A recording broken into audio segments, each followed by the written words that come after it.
Good morning, everybody. Today is Friday, March 17th, 2023. This is day 6 of the 25-day Easter Scripture Reading Challenge.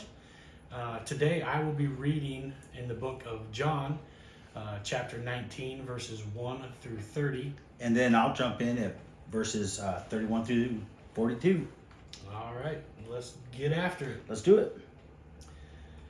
Pilate then took Jesus and scourged him, and the soldiers twisted together a crown of thorns and put it on his head, and put a purple robe on him. And they began to come up to him and say, "Hail, King of the Jews!" and to give him slaps in the face. Pilate came out again and said to them, "Behold, I'm bringing him out to you, so that you may know that I find no guilt in him." Jesus then came out wearing the crown of thorns and the purple robe. Pilate said to them, "Behold, the man." So when the chief priests and the officers saw him, they cried out, saying, "Crucify, crucify!" Pilate said to them, "Take him yourselves and crucify him, for I find no guilt in him." The Jews answered him, "We have a law, and by that law he ought to die, because he made himself out to be the Son of God." Therefore, when Pilate heard this statement, he was even more afraid. And he entered into the praetorium again and said to Jesus, "Where are you from?" But Jesus gave him no answer. So Pilate said to him, "You do not speak to me? Do you not know that I have the authority to release you, and I have the authority to crucify you?" Jesus answered, "You have no authority over me, unless it had been given you from above. For this reason, he who delivered me to you has the greater sin." As a result of this, Pilate made efforts to release him. But the Jews cried out, saying, "If you release this man, you are no friend of Caesar. Everyone who makes himself out to be a king opposes Caesar." Therefore, when Pilate heard these words, he brought Jesus out and sat down on the judgment seat at a place called the Pavement, but in Hebrew, Gabbatha. Now it was the day of preparation for the Passover. It was about the 6th hour, and he said to the Jews, "Behold your king." So they cried out, "Away with him! Away with him! Crucify him!" Pilate said to them, "Shall I crucify your king?" The chief priests answered, "We have no king but Caesar." So he then handed him over to them to be crucified. They took Jesus, therefore, and he went out, bearing his own cross, to the place called the place of a skull, which is called in Hebrew Golgotha. There they crucified him, and with him 2 other men, one on either side, and Jesus between. Pilate also wrote on an inscription and put it on the cross. It was written, "Jesus, the Nazarene, the King of the Jews." Therefore many of the Jews read this inscription, for the place where Jesus was crucified was near the city, and it was written in Hebrew, Latin, and in Greek. So the chief priests of the Jews were saying to Pilate, "Do not write the King of the Jews, but that he said, 'I am a king of the Jews.'" Pilate answered, "What I have written, I have written."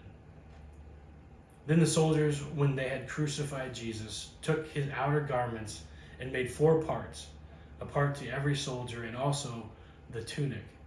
Now the tunic was seamless, woven in one piece.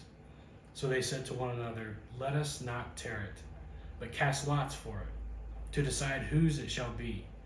This was to fulfill the scripture, "They divided my outer garments among them, and for my clothing they cast lots." Therefore the soldiers did these things. But standing by the cross of Jesus were his mother and his mother's sister Mary, the wife of Clopas, and Mary Magdalene. When Jesus then saw his mother and the disciple whom he loved standing nearby, he said to his mother, "Woman, behold your son." Then he said to his disciple, "Behold your mother." From that hour the disciple took her into his own household. After this, Jesus, knowing that all things had already been accomplished to fulfill the scripture, said, "I am thirsty." A jar full of sour wine was standing there, so that they put a sponge full of the sour wine upon a branch of hyssop, and brought it up to his mouth. Therefore, when Jesus had received the sour wine, he said, "It is finished." And he bowed his head and gave up his spirit. Then the Jews, because it was the day of preparation, so that the bodies would not remain on the cross on the Sabbath, for that Sabbath was a high day, asked Pilate that their legs might be broken and that they might be taken away.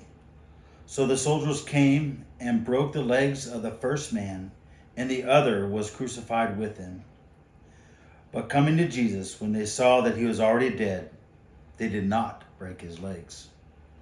But one of the soldiers pierced his side with a spear, and immediately blood and water came out. And he who has seen has testified, and his testimony is true, and he knows that he is telling the truth, so that you also may believe. For these things came to pass to fulfill the scripture, not a bone of him shall be broken. And then again another scripture says, they shall look on him whom they pierced. After these things, Joseph of Arimathea, being a disciple of Jesus, but a secret one for fear of the Jews, asked Pilate that he might take away the body of Jesus, and Pilate granted permission. So he came and took away his body. Nicodemus, who had first come to him by night, also came, bringing a mixture of myrrh and aloes, about 100 pounds weight. So they took the body of Jesus and bound it in linen wrappings with the spices, as is the burial custom of the Jews. Now in the place where he was crucified there was a garden, and in the garden a new tomb, in which no one had been laid. Therefore, because of the Jewish day of preparation, since the tomb was nearby, they laid Jesus there. Man, this is a sobering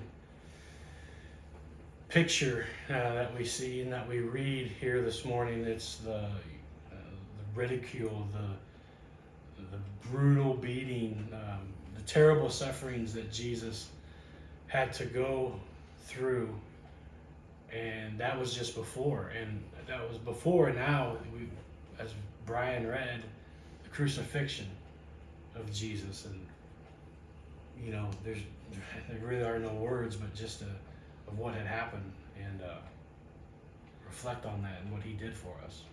Right, and we can see that through this is the fulfillment of Scripture. Yeah.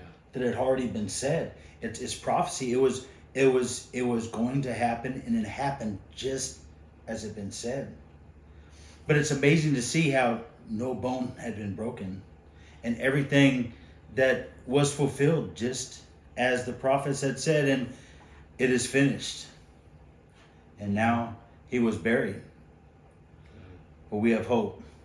There's hope to come, and we hope that you continue to join us on this journey, on this 25-day scripture reading. And so we hope that today that you have a blessed day. See you tomorrow.